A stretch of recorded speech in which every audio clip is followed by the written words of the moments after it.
The next item on our list is the carousel.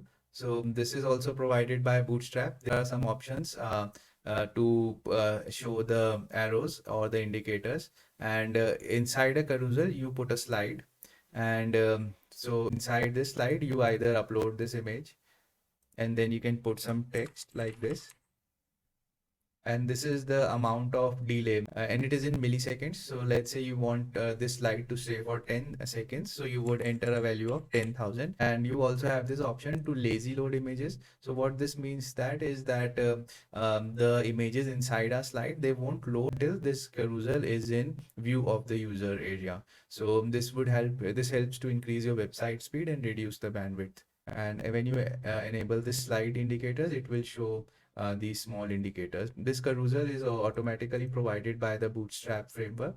So all the JavaScript and everything is included with it.